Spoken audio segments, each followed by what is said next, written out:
Here's a simple, beginner-friendly plan for a 90-day power outage. We're going through 8 essentials: water, food, cooking, light and charging, warmth, hygiene, first aid, and communication, so you can keep your home running without panic. Let's start with the first prep. Number 1, water you can trust. For a 90-day power outage, water is the thing that turns a "this is inconvenient" moment into a real problem. You can stretch food, you can skip showers, you can live by flashlight, but you can't outlast dehydration. A simple beginner rule is 1 gallon per person per day, and that's not just for drinking.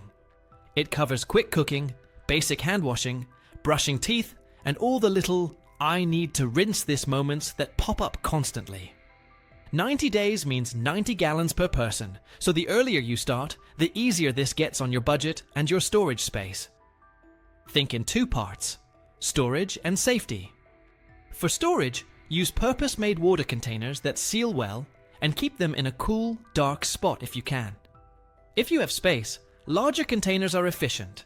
If you don't, several smaller containers are easier to tuck under beds, in closets, or along a garage wall. And don't wait until the outage begins.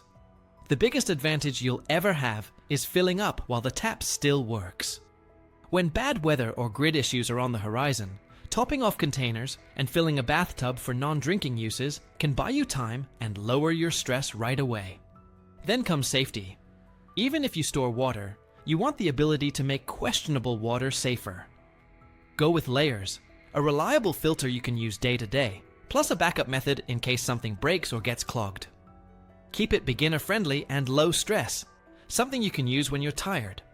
Also keep a pot that can boil water when you want the simple and dependable option, because sometimes the most basic method is the one you trust most. One more thing people miss: water discipline. During long outages, you don't want to discover on day 20 that you've been pouring precious water down the drain. Use a spray bottle for wiping counters, switch to sanitizer when hands aren't visibly dirty, and treat water like cash. Spend it on what matters. Once your water plan is solid, everything else gets calmer because you're not stressed every time you take a sip. Number 2, food that works. A lot of beginner preppers buy random emergency meals and then ignore them because honestly, some of that stuff tastes like punishment. For 90 days, you want food that's boring in a good way.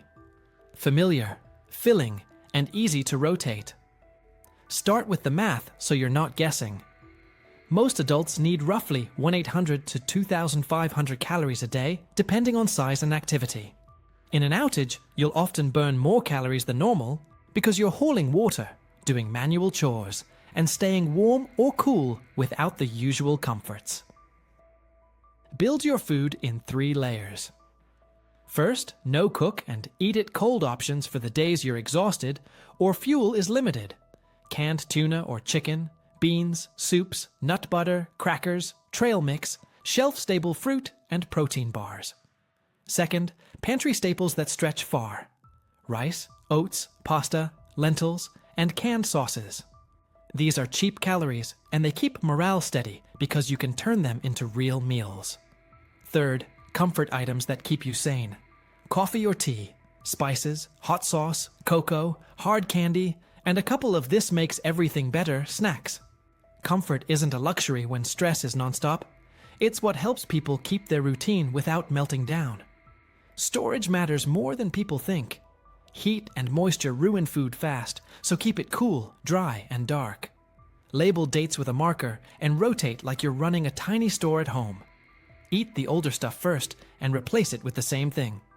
Store what you eat what you store. Sounds cheesy, but it works. Also, don't forget the boring tools that make food usable when you're stressed. A sturdy manual can opener, a measuring cup, and a way to wash dishes with minimal water. Once you're stocked, think about food safety and timing. In a long blackout, your fridge and freezer become a countdown clock, so you'll want a plan for what gets eaten first, what can be shared, and what can be cooked early before it goes bad. Number 3, meals without power.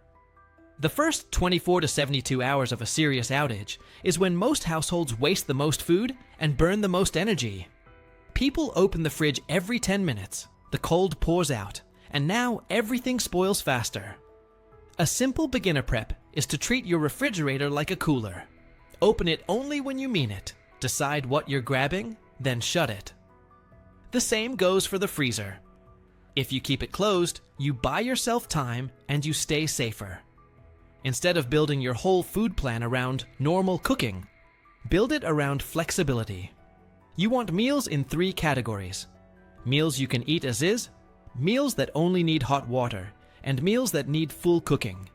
That way, if you're tired or stressed, you still eat.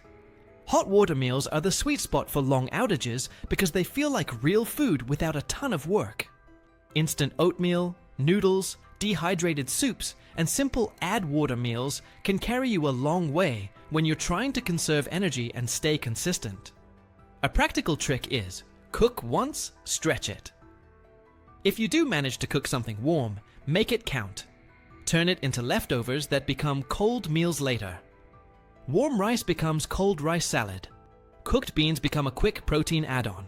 And if you have perishables that will spoil, prioritize those first so you're not throwing away calories you already paid for. Also, plan around cleanup. If you're short on water, complicated meals become a chore. That's why beginner prepping often looks boring. One-pot meals, fewer dishes, and more simple routines. Keeping your kitchen manageable keeps your whole home calmer. When food is steady, the next thing people miss is how quickly darkness changes everything. Nights get long, tempers get short, and small tasks take forever without light and charging. Number 4, light and charging. You don't need to recreate modern life during a blackout, but you do need enough power to stay informed, charge essentials, and avoid turning every night into a hazard course. The beginner mistake is buying one big gadget and calling it done. A better approach is a mix. Small dependable items for daily use, plus one bigger backup for key needs. Start with lighting. Headlamps are the unsung hero because your hands stay free and you'll be doing a lot more hands-on tasks. Cooking, cleaning, carrying water, fixing small problems. Add a couple of LED lanterns for shared spaces like the kitchen and living room. Then place one solid flashlight at every grab point. Bedside table, entryway, vehicle, and your emergency kit. Candles look cozy, but LED light is cleaner, safer, and easier to manage when you're tired. Next is batteries and charging. Try to standardize battery types where you can, keep spares, and store them in a dry place. If you go rechargeable, make sure you have a way to recharge when the grid is down. A compact power station or solar charger can cover the basics. Phones, radios, headlamps, and recharging AA cells. Think of it as a big, quiet battery you refill with sunlight. The goal isn't non-stop entertainment. It's communication, light, and a little comfort that keeps everyone more patient. Here's a simple prepping hack that saves arguments. Create a charging zone. One box or drawer with cables, adapters, spare batteries, and a short checklist. When people are stressed, organization is a survival tool. Also switch your mindset from constant power to scheduled power. Charge during daylight when solar works best, then keep nights focused on lighting and safety. With light and basic charging handled, the next challenge is what breaks most households over a long outage. Staying warm or cool enough to sleep and think clearly. Number 5, temperature and sleep. A 90-day outage isn't one neat season everywhere. You might deal with freezing nights, humid heat, or a messy shoulder season mix that keeps changing.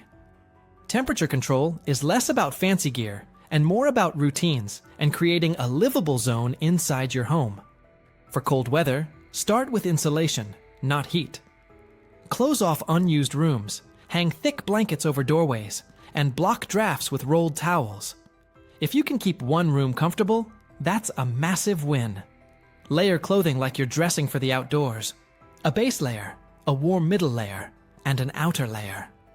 Wool socks and a hat do more than people expect because heat loss is sneaky.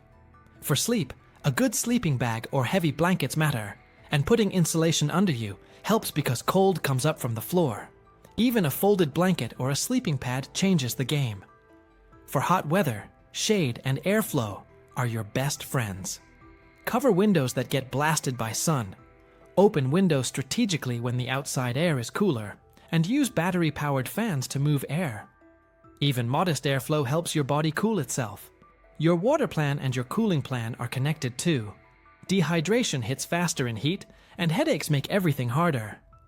Now the part nobody talks about enough: sleep. Sleep is the hidden superpower in emergency preparedness. When you're tired, you make bad calls. Forgetting to filter water, leaving food out, missing a safety issue.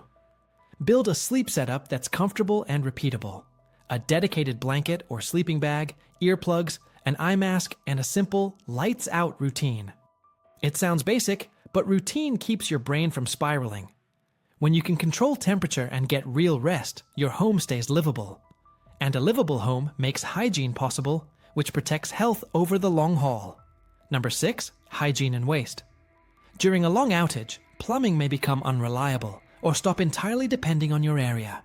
Even if water still comes through sometimes, plan like it won't. Hygiene isn't about looking nice. It's about avoiding infections, stomach bugs, and the kind of misery that drains your energy. Start with hands. Soap is great, but when water is precious, alcohol-based sanitizer and unscented wipes become your portable sink. Keep them in several places: kitchen, bathroom, near water storage, and in your car.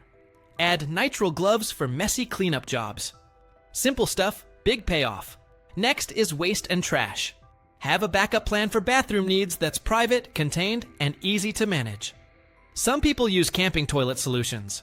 Others use sealed container setups with thick liners and an absorbent material. The point is containment and odor control, not perfection. Keep heavy-duty trash bags, paper towels, and household disinfectant, and use cleaning products according to the label. Also have a plan for storing trash if pickup stops, because pests become a real issue fast. Hygiene also includes low-water cleaning routines. Do small wipe-downs, rotate clothes, and focus on socks and underwear. Airing out bedding and letting sunlight hit fabrics when possible helps more than you'd think. Dental care is another quiet emergency. Tooth problems during a prolonged blackout are miserable, so stock extra toothbrushes, toothpaste, floss, and any basics your household relies on. When sanitation is handled, you're protecting your health, and that flows directly into medical readiness, because in a long outage, you want fewer reasons to need outside help. Number 7, first aid and meds. During a normal week, a minor cut is no big deal. During a 90-day power outage, that same cut can turn into a stubborn infection if you ignore it. Beginner prepping is mostly about handling the common stuff well and staying calm when things get uncomfortable. Start with a real first aid kit, then make it fit your household. You want assorted bandages, sterile gauze, medical tape, antiseptic wipes, antibiotic ointment, tweezers, small scissors, disposable gloves, and a thermometer. Add over-the-counter basics: pain relief, allergy meds, anti-diarrhea medicine, antacids, and electrolyte packets. Dehydration can sneak up on you fast, especially if stress messes with your stomach. If you have pets, don't forget them. Basic pet meds and a copy of vaccination records can matter. Prescription medication deserves its own plan. Keep a written list of meds, doses, allergies, and prescribers. Talk to your healthcare provider about building a legal buffer supply if possible, and understand how refills work for your situation. Keep copies of critical medical info on paper in a waterproof pouch. Phones die. Paper doesn't. Skills matter, not just supplies. A simple first aid guide is worth having, because when you're stressed, your brain blanks. If you can take a community first aid course, even better. It's not about being a hero, it's about doing the basics correctly. Health is also mental. Long outages grind people down, and stress makes households snappy. Small routines help: a daily chore list, short walks if safe, a few comfort foods or hot drinks, and some quiet time. Staying steady keeps you making smart choices, and smart choices depend on good information, because guessing in a crisis is how problems multiply. Number 8, comms, plans, and cash.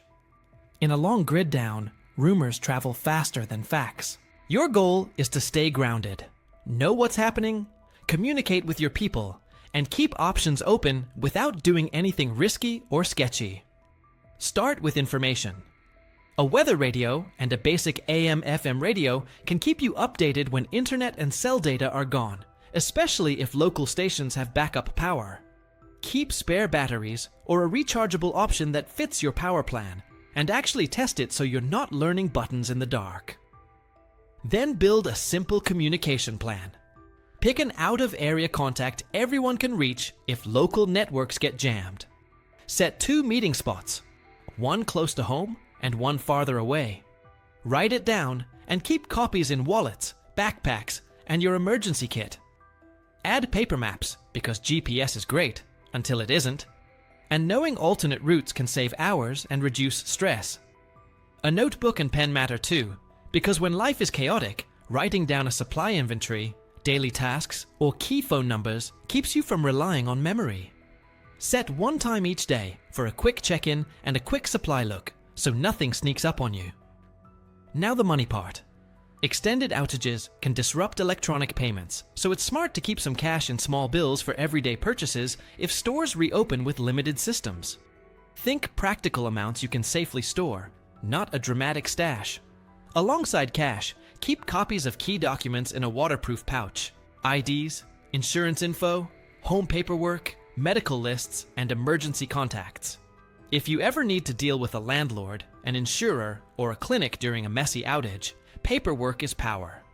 Finally, don't do this like a lone wolf prepper. Quietly build a small, mutual help circle with a few neighbors or friends. Nothing dramatic, just a basic agreement to check in, share verified updates, and lend small items when someone's in a bind. Community helps with tools, childcare, ride-sharing, and staying calmer when the days drag on, and it keeps you from feeling alone on rough days.